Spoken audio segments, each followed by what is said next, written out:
Então, pessoal, bom dia, boa tarde, boa noite, certo? Vamos aqui iniciar mais uma aula de Biologia 2, né, de Zoologia. E hoje o filo que vamos conversar, né, é o filo Chordata, certo? Dos cordados. E antes de começar, pessoal, eu queria falar que dar um informe, né, aliás, que esse filo é um filo muito extenso, certo? Com vários grupos, com vários representantes, né, com muita informação. Então não vai dar para a gente abordar tudo de uma vez, né, em somente uma aula, né, porque é pouco tempo. Então se atente, pessoal, de que vão sair, né, outras aulas também sobre esse filo, né, sobre os cordados. Então vamos iniciar, né? Meu nome é Lucas Holanda e vamos aqui dar início a mais uma aula. Então, pessoal, cordados, né? Esse filo ele é dividido em três subfilos, né? Eu também chamo de subgrupos.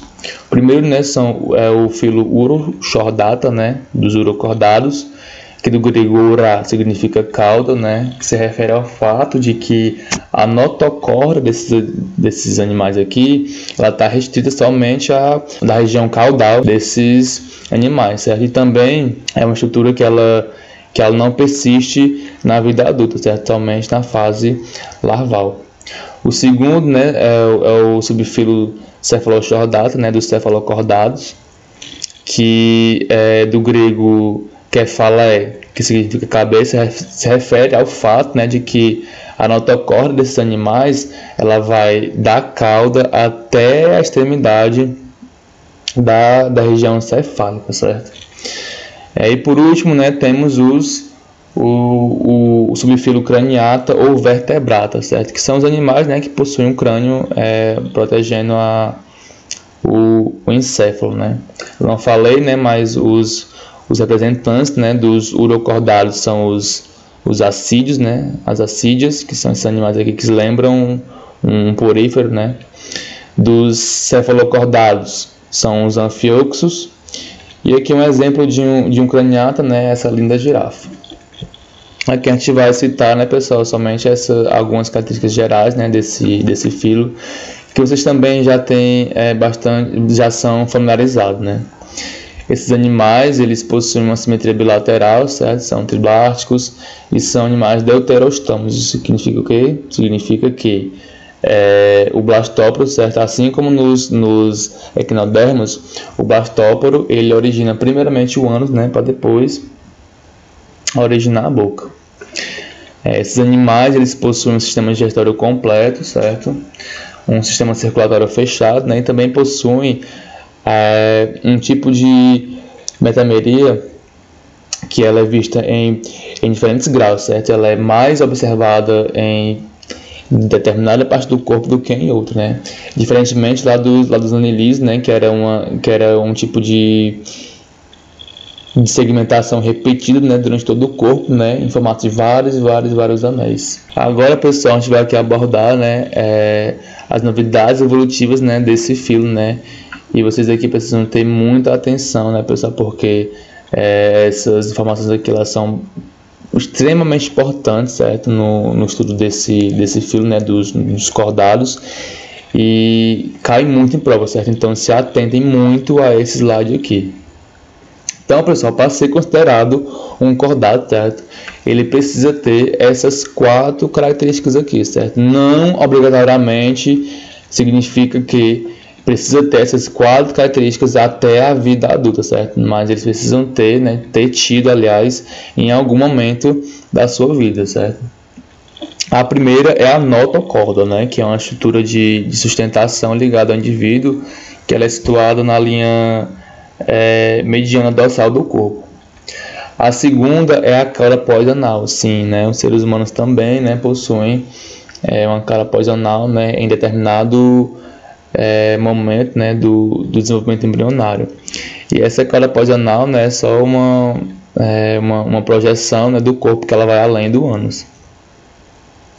A terceira característica, né, é a presença do tubo nervoso dorsal, certo? Que é um tubo nervoso oco, que é formado a partir da ectoderme.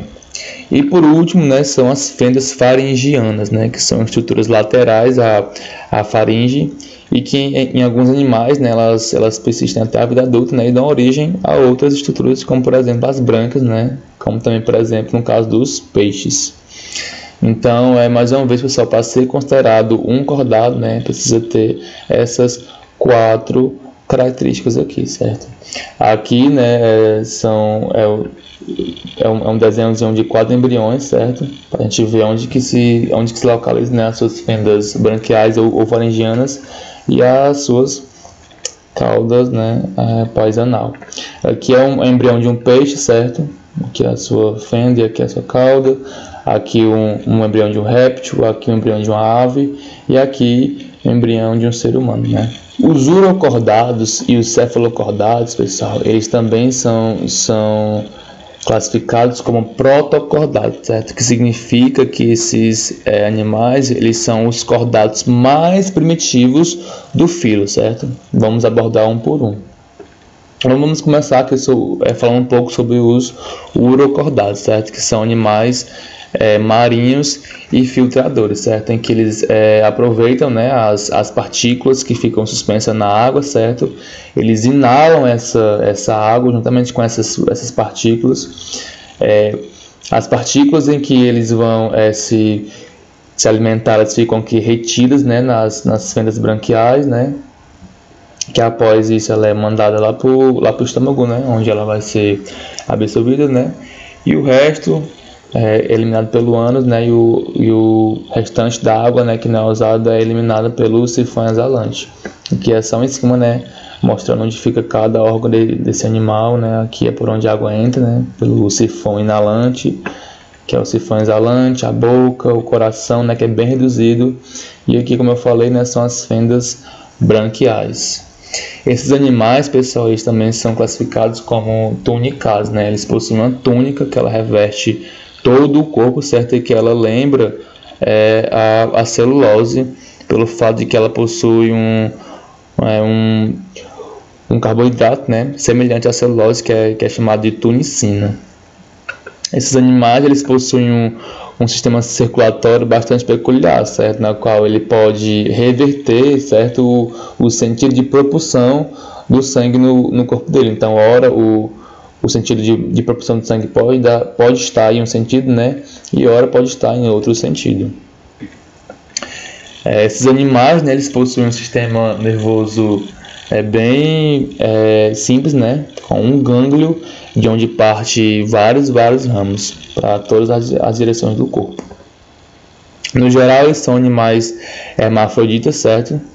Na qual eles realizam também podem realizar, né, a fecundação externa, né? Eles lançam os seus gametas, né? Ocorre a fecundação, né? E a formação das suas larvas livre nadantes, né? Que elas possuem aquelas 4 características, né? Que eu acabei de citar, né? Que são as características para ser considerado um cordado. No final da vida planctônica dessa larva, ela se fixa, certo, a um substrato, a uma rocha, ao fundo do mar, né? E elas passam por um tipo de metamorfose, né, para dar origem a esse indivíduo aqui, né, que é um assídio adulto, certo? Que é nesse momento aqui, né, que esses animais eles perdem a cauda e a notocorda, certo? Que é um exemplo, né, desses assídios. O segundo subfilo, né, dos protocordados, né, são os cefalocordados, né, que também são animais filtradores, certo? E para relembrar, né, esses animais, né, eles possuem a sua notocorda que vai da cauda, certo, até a região cefálica. E os principais representantes, né, desse grupo, como eu falei, né, são os anfioxos, né, que é esse animalzinho aqui que está mostrando nessa imagem aqui, certo? Esses animais, né, como vocês podem ver, né, eles possuem um corpo lanceolado, né, em formato de lança e também em formato de peixe, né? Todo mundo que está vendo que lembra rapidamente um peixe, né? Esses animais, como eu falei, também são filtradores, né, por possuírem as suas fendas faringianas, né, dentro do átrio. Os anfílacos, pessoal, eles possuem, né, uma estrutura chamada cirrus, né, que vocês também devem guardar essa informação, que ela é bastante importante, certo? Que é como se fosse uma proteção, né, que eles têm ao redor da boca para filtrar, né, algumas partículas grandes, né, que eles possam, por engano, entre aspas, sugar, né. Cirrus, né, tá aqui nesse esquema de um zoom, né, são essas estruturas aqui que ficam ao redor da boca.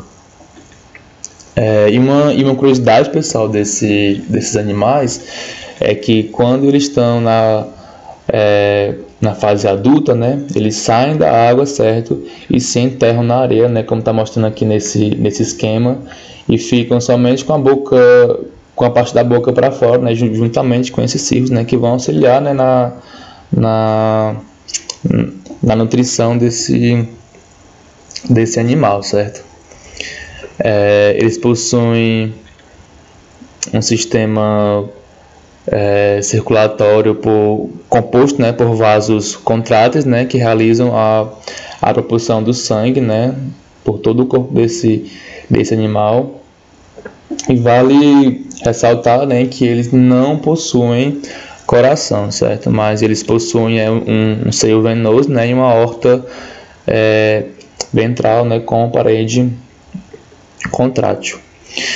E por último, né, pessoal, o sistema nervoso desses animais, né, é formado por um tubo nervoso dorsal, né, oco, como eu já havia mencionado, em que ele apresenta uma dilatação, certo, na extremidade anterior, que ela é denominada de vesícula cerebral, né, que lá ela possui um pigmento, né, que vai auxiliar na identificação da luminosidade. E é desse tubo, pessoal, que partem os ramos, né, para as diferentes partes do corpo. Aqui, como eu falei, né, um exemplo, né, do Anfíoxus, aqui os seus cílios, né, e aqui é um esquema mostrando, né, esse animal na fase adulta, né, como eu falei, ele fica enterrado na areia, né, somente com a boca para fora e os seus tentáculos, né, que são esses cílios. Então, pessoal, por aqui a gente encerra, né, os protocordados, né, essa introdução dos cordados, né. Espero que vocês tenham entendido, pessoal. Então, até a próxima aula, né, e bons estudos, né. Sigam lá o Cursinho Del no Instagram e se inscrevam no canal. Até mais e bons estudos, aliás.